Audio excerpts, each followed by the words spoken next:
Nithyananda Paramashivoham.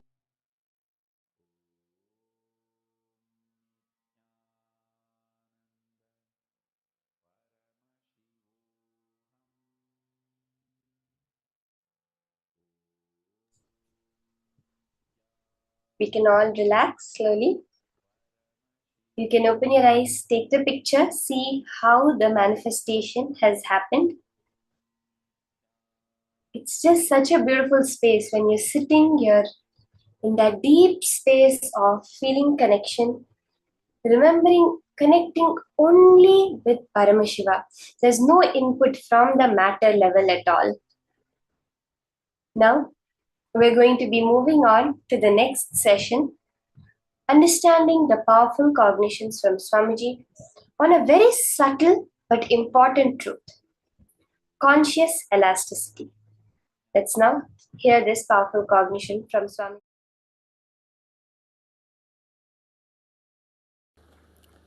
I'm going to introduce some of the fundamental sacred secrets. One good thing, introduced properly, these sacred secrets become just part of your very cognition just by the introduction, because they are real. Give me little friendly ear, that's all I want. I commit with you, I'll make the cosmos into your experience.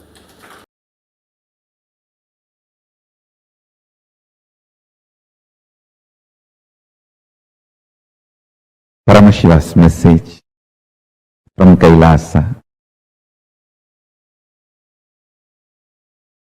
Understanding the multiple dimensions of your existence can coexist without chaos and prioritizing simultaneously, spontaneously in you makes you chaos free, stress free, tiredness free, incompletion free, worry free. Listen, I'll explain. Very simple thing I can tell you. Visualize yourself with the 25 heads of Paramashiva, 75 eyes. Now decide all your problems, difficulties, business, everything. You will think through these 25 heads and find solution. Please listen.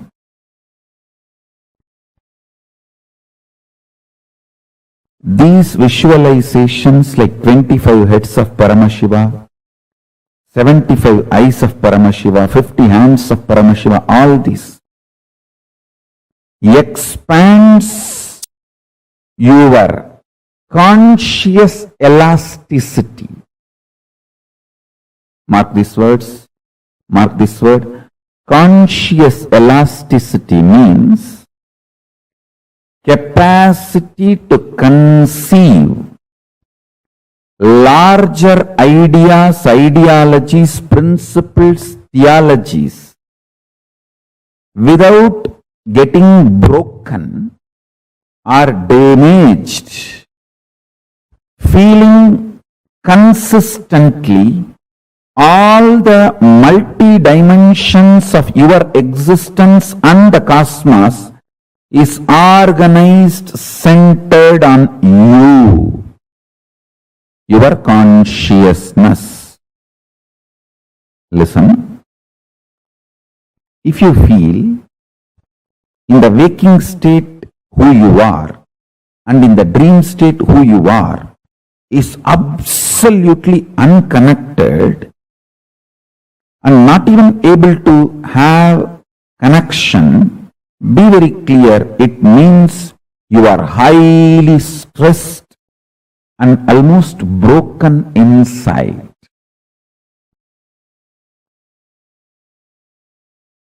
The multiple parts of you, dreaming part, visualization part, thinking part, emotional component, feeling component, deciding component, all this,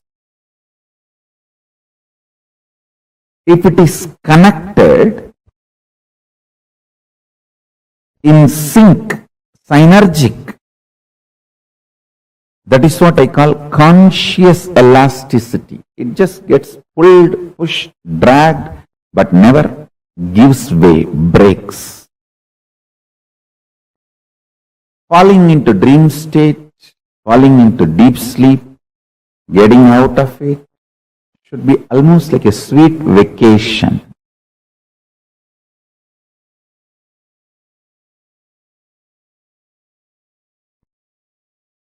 Paramashiva's message directly from KAILASA. Conscious elasticity is ability to unclutch and operate. Ability to unclutch and operate.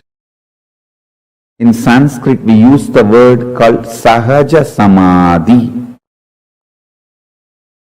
Ability to be absolutely stress-free, but alive, active, vibrant.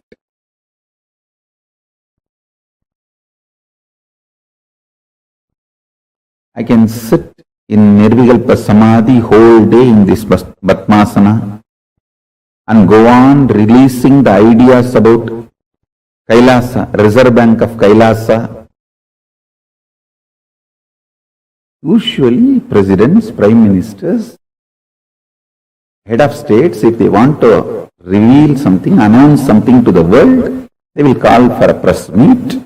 There will be a formal press meet, they will announce and the media will ask questions and they will answer, then it will be taken to the world. But here, I did not even make the announcement. I said, I will make the announcement on Ganesh Chaturthi. That's it. It is all over media and social media, internationally, globally. I finished the satsang, went and sat in Samadhi, attended to some of my puja and all the spiritual activities. When I came out and saw just Reserve Bank of KAILASA, 200 videos are up there. Actually, we are ready to announce, we are going to be announcing, and I am already ready with all the policies, very elaborately the economic policies and economic strategies. And actually, I was planning this 10 days Brahmotsavam itself. I will detail out all the economic policies and principles, strategies with the Shastra Pramana in English and in Tamil, both languages. In both languages, I will use Sanskrit. Fundamentally, the policies are formed based on Sanskrit scriptures. So the policies are in Sanskrit, translated in both the languages, English and Tamil, both languages. But only I was wondering, still I am not able to logically understand why this Reserve Bank of KAILASA became so popular, viral.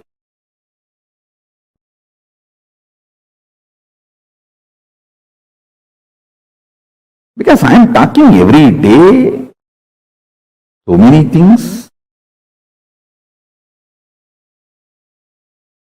Understand the principle of conscious elasticity, then you will be able to understand What I am trying to share with you all, conscious elasticity means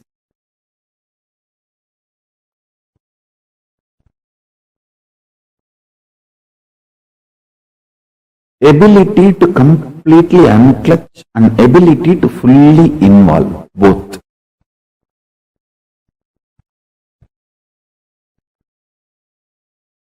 This ability gets built in your system when you start enjoying unclutching more and more.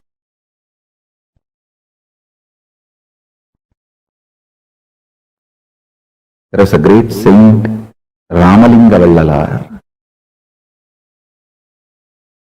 in South India. He gives a beautiful 3 instruction. Pasittiru, Thanittiru, Velittiru.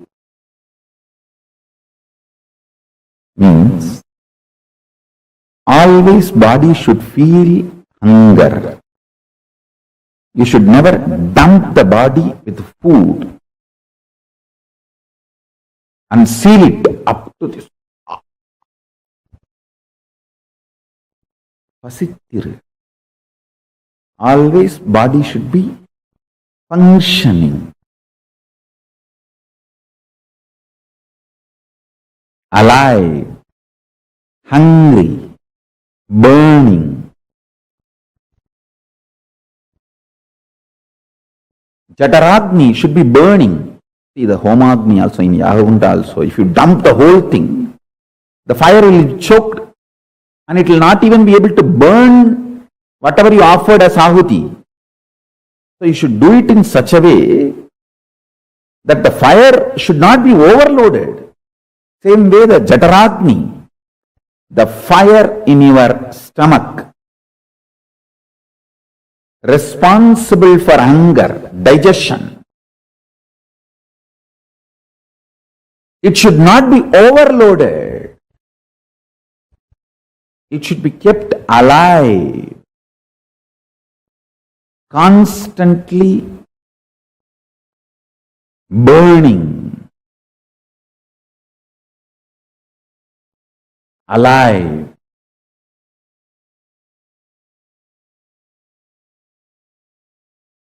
Excited, inspired, burning. Listen carefully. Pasittiru means keep your body hungry. Always, always a level of hunger should be there. Tanittiru, be unclutched. Vizhittiru, be fully alive in the state of Turiyatita and Turiyatita. That's the essence of this great saint's teaching, Ramalinga Vallalar.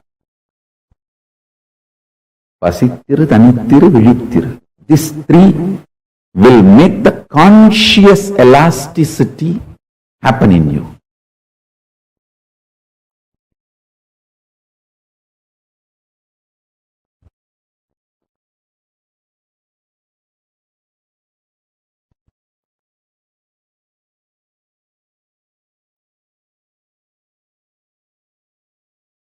I tell you,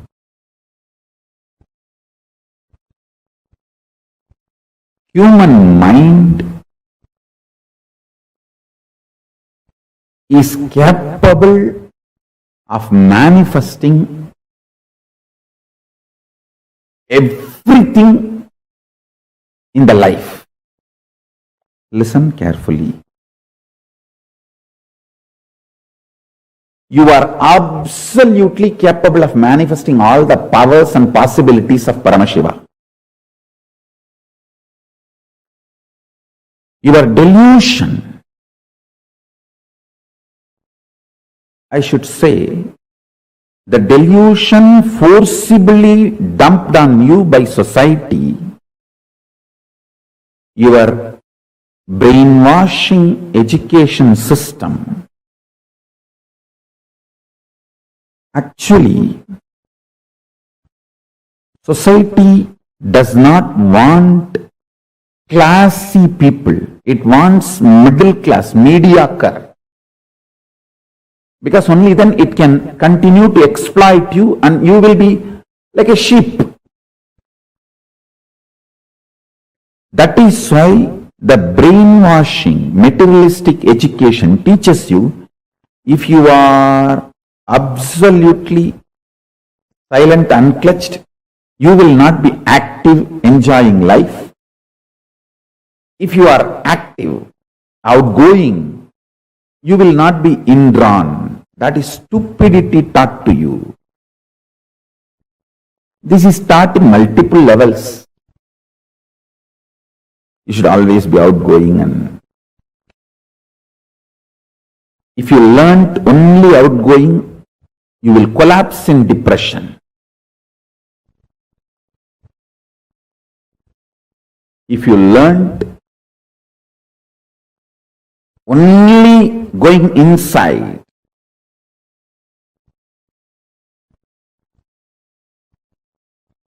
you will not collapse in depression.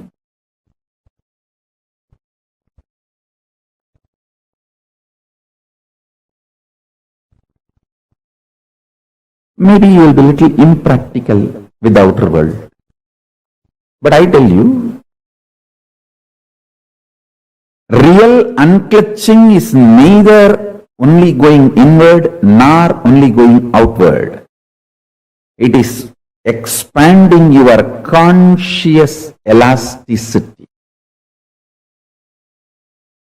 The more you learn unclutching, you will have the ability to go inward and you will have so much excitement and deep involved thinking through. So many celebrities who are absolutely outgoing are depressed and suicidal in their personal lives. Celebrity suicide is not accident. By the fundamental design of the binary logic and Macaulay education and materialistic brainwashing, only outgoing person has to be suicidal. It's not something rare. Whether comedians or stand-up comedians or all celebrities, the film actors or even the celebrity journalists, stage actors. The only outgoing, and you see, if you are brainwashed,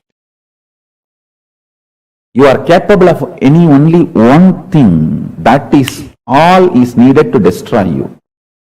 Either you die as a mediocre forever, or you live as conflicted genius and collapse. I tell you, conscious elasticity,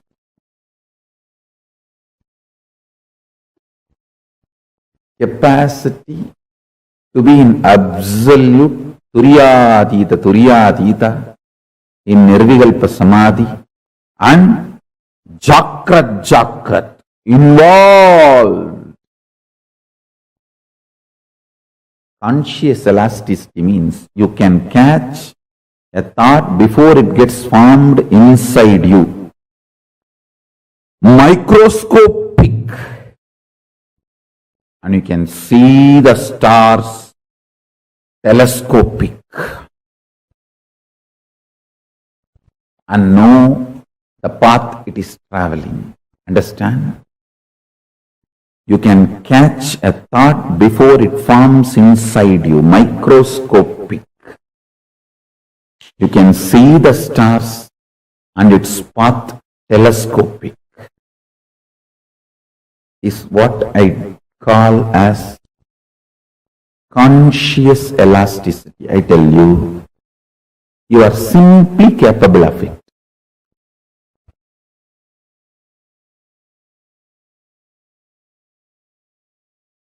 Visualize you with 25 faces. I tell you, Every day you are also doing all these 25 actions. You are creating something, you are maintaining something, you are rejuvenating something, you are pulling yourself out of delusion sometimes, you are liberating yourself sometimes. All these 25 actions you are also doing, but with a lot of conflict, stress, friction, fight, internal chaos, because you do not understand all these 25 can coexist in a very orderly way. If you can organize your inner space and understand this 25 constantly is happening in you in a very orderly way. Please understand, this next 24 hours, I want to dedicate it to this one principle. All of you sit and pen down, think, do Vakyartha Sadas on this one principle. How you are doing all these 25 actions of Paramashiva in your life every day. Understand? Macrocosm is Paramashiva, microcosm is you. You are the microcosmic version of macrocosm Paramashiva. Brahmanda is in Pindanda. Brahmanda is Paramashiva. You in your body, in your Pindanda, is direct version, reflection, representation of that Paramashiva in all its glory, capability, possibility and powers. You are blueprint of Paramashiva. Conscious elasticity. If you visualize you with all these 25 phases of Paramashiva, the different aspects of your life, your capacity to keep everything integrated to your consciousness is conscious elasticity. If you feel these 25 phases, heads of Paramashiva is on your head, the neck muscle actually keeps all the heads integrated to your body. Same way, the conscious elasticity is the neck muscle keeps all these 25 phases and paces of you, keeps integrated to your consciousness. Understand?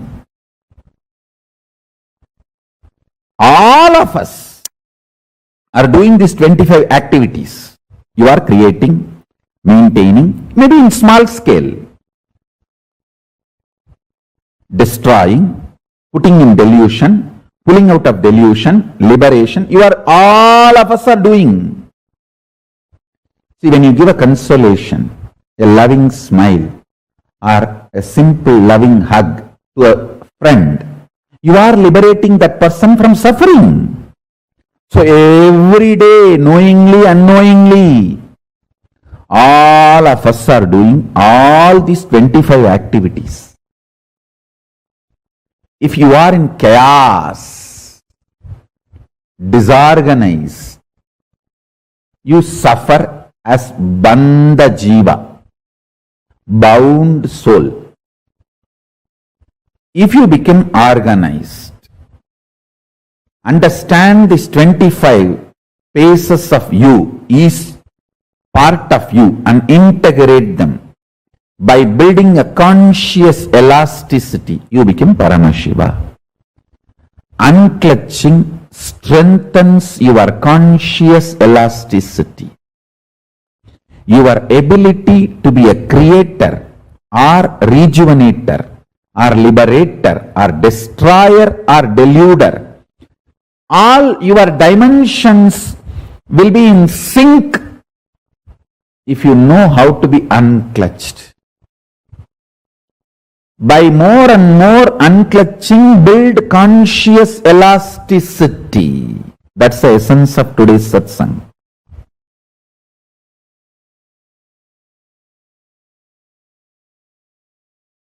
When you actually unclutch, not just your thought currents, your liver, your kidney, your intestine, the very elasticity and plasticity of your brain changes. Listen. Youth means whose brain still retains the elasticity and plasticity for the new, exciting, enlightening life. Intense life. Youth has nothing to do with based on your date of birth, year of birth. Youth means whose brain is plastic enough, elastic enough to manifest the grooves, to radiate enlightenment, excitement, intensity, joy, life positivity is youth.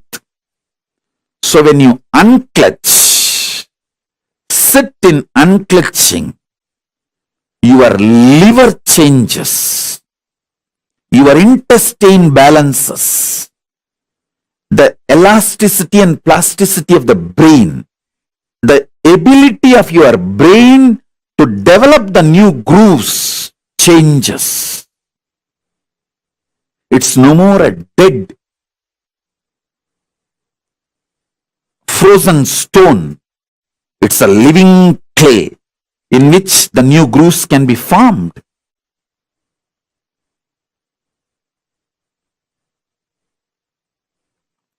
Youth is a person who can get inspired, who can get excited, who can really awaken himself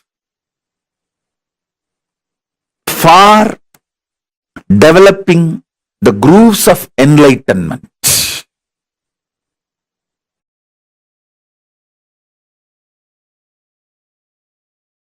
Simplest way, as it happened in my life, I tell you.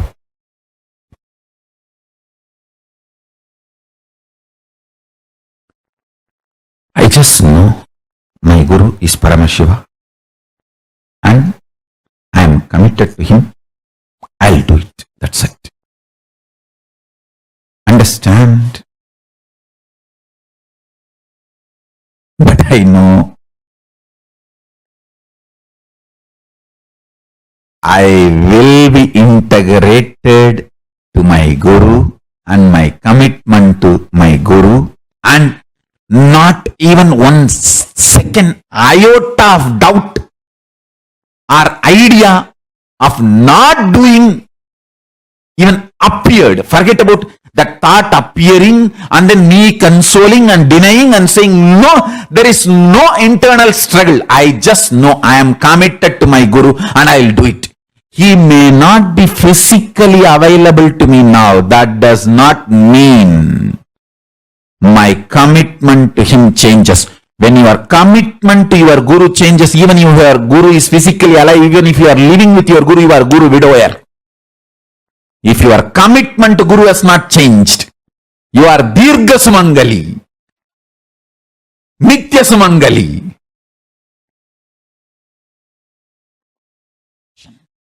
I am committed to my Guru and his word to revive the enlightened civilization, KAILASA on the planet Earth, I'll do it. I will continue to strategize, and I also know very strongly I cannot be destroyed. I am Akshaya. Because my Guru is Akshaya. I am committed to him and he is in me. He has given me that oneness. I am Akshaya. I cannot be destroyed. I'll do it.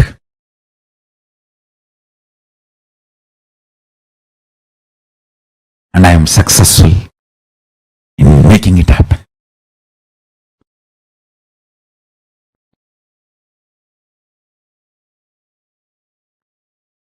I tell you,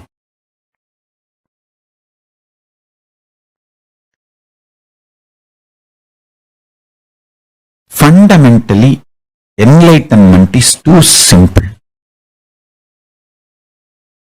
The identity you cognize as you just needed to move from pi of destructive individual identity to pi of Paramashiva. See, your foundation software, that binary code is destructive, powerless ideas, concepts, cognitions. If we wake up to the powerful cognitions,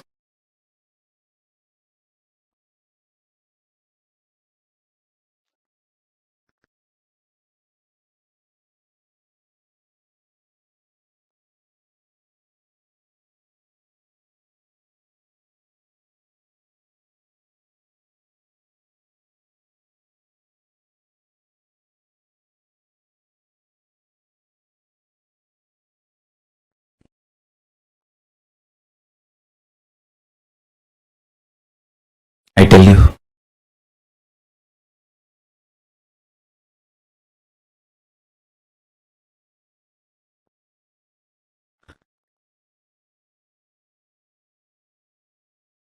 the whole being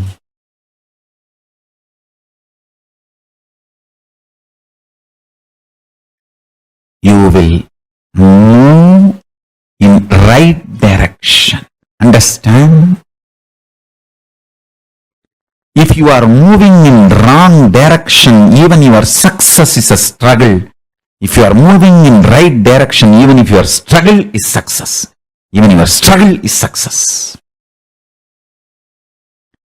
Whether life is a struggle or success is all about the direction, not about the speed or what you face during the journey. Understand? The word struggle or success, failure is defined by the direction you are moving, not by the incidents, situations, things you face during the journey. No. If your identity is right, if your Akshaya Guna, the pi, the cognitions are right, even your struggles are biggest success. Even if people feel you are struggling, you are grand success. If your Akshaya Guna, core existence is delusion, even if people feel you are successful, you are only struggling. Fail. I can negotiate with whole world for my Guru, but no question of negotiating with my Guru. I'll conquer the whole world for my Guru. No question of even looking up to see his face, only feet. Understand?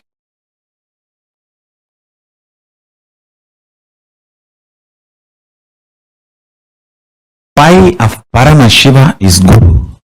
If you negotiate with the core concept Akshaya Guna, then when are you going to reach and be integrated and strategize for it? Strategizing for your enlightened identity is living enlightenment. Strategizing to live and manifest your enlightened identity is living enlightenment.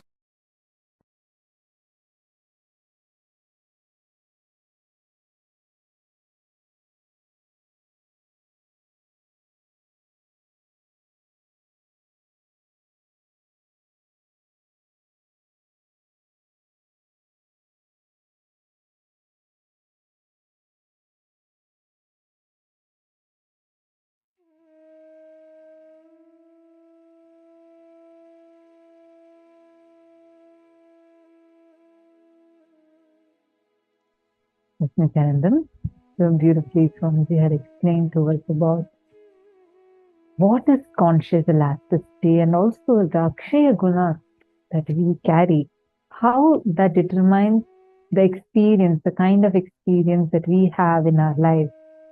So beautifully Swamiji had explained to all of us.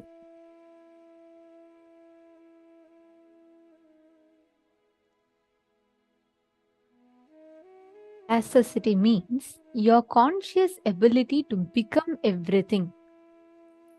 Ekam becoming anekam. Continuing to remain as ekam is conscious elasticity. Your ability to understand, your ability to cognize and experience how that one becomes many and the many continues to remain as one, in oneness. That is conscious elasticity, and our ability to cognize this is conscious elasticity. It's such a profound truth that Swamiji has revealed to us. If we just understand what conscious elasticity is, if we just catch this one truth, see, there's a very beautiful word in Hinduism, which is macrocosm and microcosm. Macrocosm is Brahmanda, microcosm is Pindanda. Your ability, macrocosm, which is Paramashiva, microcosm, which is you are the microcosmic version of macrocosm, Paramashiva. Paramashiva is a macrocosmic version of you, the microcosm. If you understand this one truth, right, the way you relate with this, the way you cognize your existence, see, there's a big difference. Right now, it is like you understanding, you seeing your existence, you seeing your conscious existence as Paramashiva, and you seeing your conscious existence as Paramashiva in the microcosm. So there are two ways. Now, one thing, if you see, conscious elasticity means your ability to unclutch and operate, ability to be absolutely stress-free but alive, active and vibrant. It's a very important truth. See, many times what happens is when we engage with reality, right? Many times when we engage with reality, we get so caught up with it. The way people react, the way people respond to us. We get so caught up with the reality in front of us. And we get so carried away. Is it not? So many times. When you understand your Paramashiva, you will be unclutched or liberated from that. Nithyanandam, Ma Durga Devi Lata, are you here for the first time? Huh? Ma Durga Devi Lata, I see your message in the chat.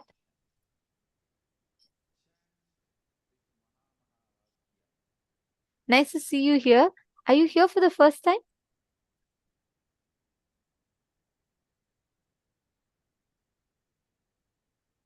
You can let me know in the chat. You will not be able to unmute, Ma Durga Devi.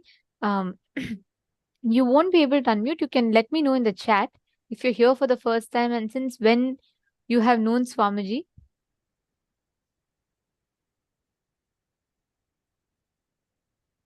Okay. And can I request every one of you to come on camera, please? I see many participants. Nithyanandam, all the Paramashivoham participants, please can I request every one of you to come on camera? Ma Sindil Kumari, Ma Minso Sheng, Ma Sheng Wong. Can I please request everyone to come on camera, please? Ma Ganapati and all the others. Even here in the Sarvadarshan room, I request all the participants, Ma Sil Oz, Ma Zi Jiang, Ma Yu Jingkin, Ma Cheng Yu, Ma Nitya Priyesha, Ma Vivian, Ma Guanel. I see a lot of you not in camera. Please, can I request everyone to come on camera, please? See, it's very important that we're all in camera, and only that will enable us to have a more interactive space to discuss, to understand.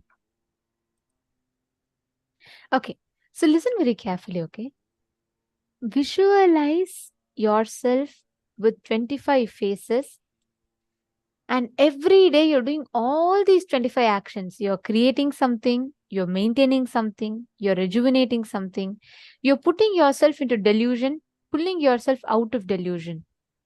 All these panchakrityas you do, every one of us do it, right? Each of us do these panchakrityas every single day, every single moment. Every time, let's say you are creating something, like you are growing taller, you're generating cells, you are creating a new life. All of that is your own creation dimension of you. And manifesting dimension, the sustenance dimension, all the things that you maintain is a sustenance dimension of you. Every one of us have these panchakritya dimensions of us, which is always there inside our inner space. Every one of us have this. We all experience it. We all go through it. We all face it in our day-to-day lives. These panchakrityas of Paramashiva is a part of us which constantly exists and which is there in every aspect of our life. And your ability to understand this, your ability to cognize this, and understand that you are Paramashiva, you perform the Panchakrityas of Paramashiva, is what is conscious elasticity. Are all of you catching it? Okay, wonderful. Sunitikaya, I'm not able to see you. I think your camera has some issues. I don't see your camera on. Okay, so now let us all do a very quick exercise to see how all these 25 actions you are doing continuously. Conscious elasticity is your ability to be in Nirvikalpa Samadhi, absolute unclutched space, not participating in any action, but still continuing to do all your actions in unclutched way. See, it is not that unclutching does not mean you sit in some corner under some tree and you're not in anything, you don't do anything. No.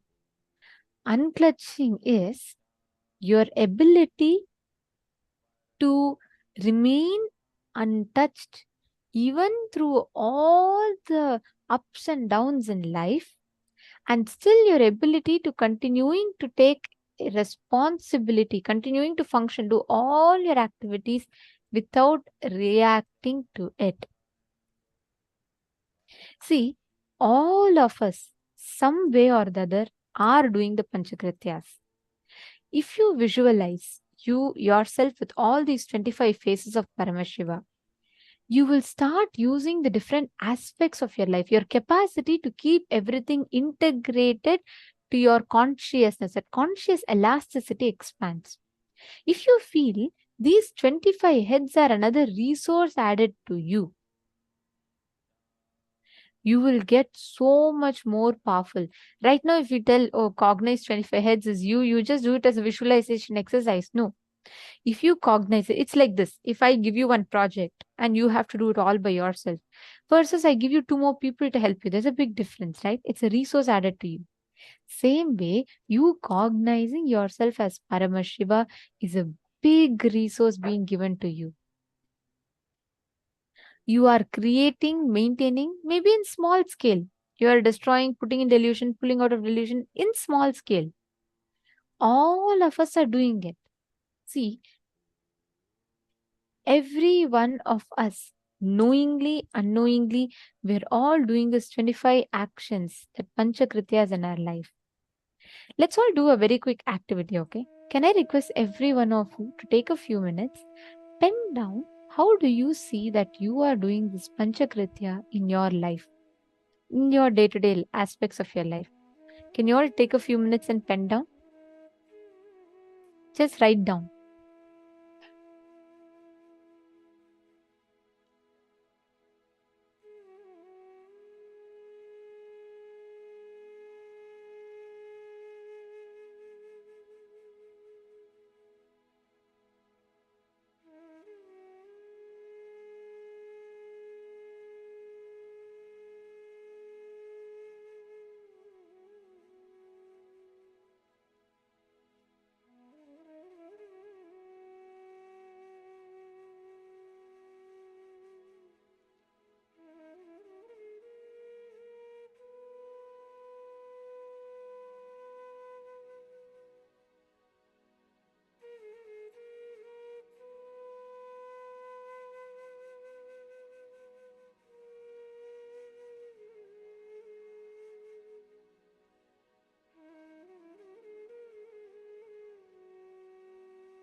Please relax.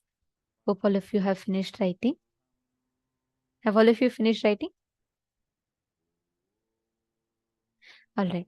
Now, let us all take a few minutes and let us all do a very powerful power manifestation. See, please understand, whenever you cognize, whenever you understand you are Paramashiva, you are performing the Panchakrityas, and you keep bringing yourself back to that powerful cognition again and again. Please understand, the very way you will interact, the very way you will manifest with reality in front of you will be completely different. See, all of us, every one of us have thoughts, right? We all utter some words. Now, each and every word that we utter has an impact with the reality in front of us. Your words has the power to create a reality.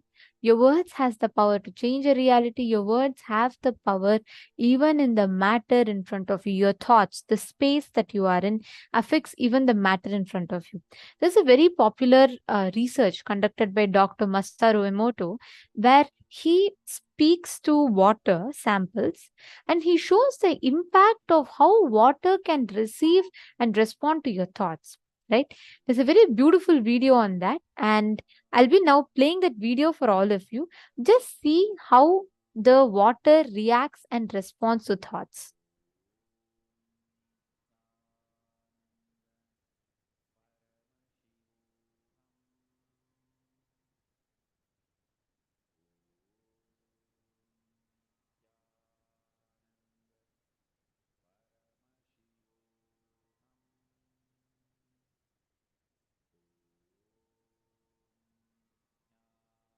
As you all can see, these are all the different crystals. You can see when these words are uttered, when the word Hitler is uttered, you can see how the crystals change. When the word love and gratitude is uttered, how beautiful the crystals become.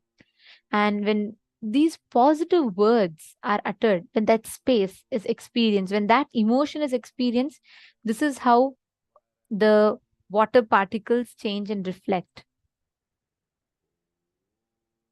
We can see how for different religions, how beautifully it is, the crystals are changing.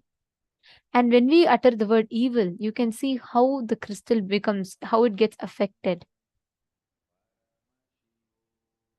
For each word that we utter, they beautifully show the reactions. It is the same water.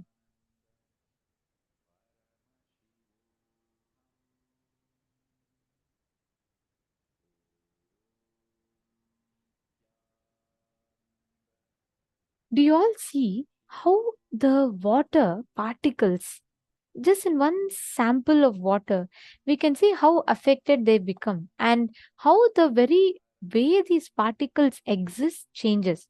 How many of you are noticing how every time something beautiful is uttered, the whole patterns of the particles changes completely? Every time something different is uttered, it is changed completely, right? Do you all see it? It's a very popular research that was conducted. Now imagine this is just 1 cup of water. Your body is made up of 75% of water. And there's so much of this blood. There is continuously everywhere in your body, there's water, there's fluids. All the particles that is inside of you carries a certain impact over what you utter, what you talk, what you respond. So listen very carefully. This power is a very practical power. This is every matter in front of you is going to respond to your thoughts, your space. When I say matter, that is even from, let's say, situations. Like, for example, your boss reacting to you a certain way, your office, your relationships, your spouse, everything is a matter in front of you. That means they're all reacting and responding based on how you are having the thoughts and space that you are having. And now we are starting to understand that by working on basic matters, like, for example, water. you're working on another object. By manifesting this power, you are reinstating that experience that you as consciousness, what is inside of you is what is reflected outside in all of these different situations. Now, let's all do a very interesting power manifestation. Okay, we all saw how water responds. Now, water has the ability to transmit your emotions, carry your instructions, and execute it. Water has that power, water has that capability. Like we all saw the research of Dr. Masaru Emoto, same way, now each of you can actually bring a cup of water, put any object on it. You can put, let's say, a rice grain, you can put needle, you can put anything. You can put a small piece of eraser, put that into the water, and only by the power of your space, you're actually going to move the matter in front of you. Within the water itself, you can move the matter. You can levitate an object, or you can, like the rice grain or the needle that is there, you can move it as per your will. You will see how it will listen to you and it will respond to you. The water is going to act as a medium to transmit your command. The water is going to act as a medium to transmit your whatever you are telling the water to do. It will transmit that to the object. Getting it? Now, can I request every one of you get a cup of water in front of you? Place it in front of you. And connect to Swamiji. See, remember this one thing, right?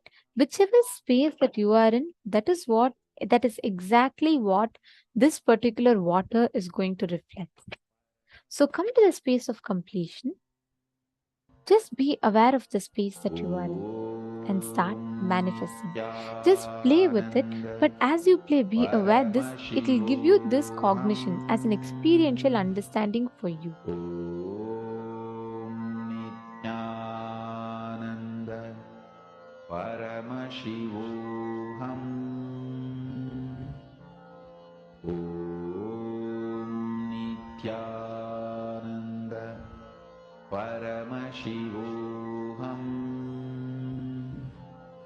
Om Nithyananda Paramashivoham Om Nithyananda Paramashivoham Om Nithyananda Paramashivoham Om Nithyananda Paramashivoham Om Nithyananda Paramashivoham Om Nithyananda Paramashivoham Om Nithyananda Paramashivoham Om Nithyananda Paramashivoham Om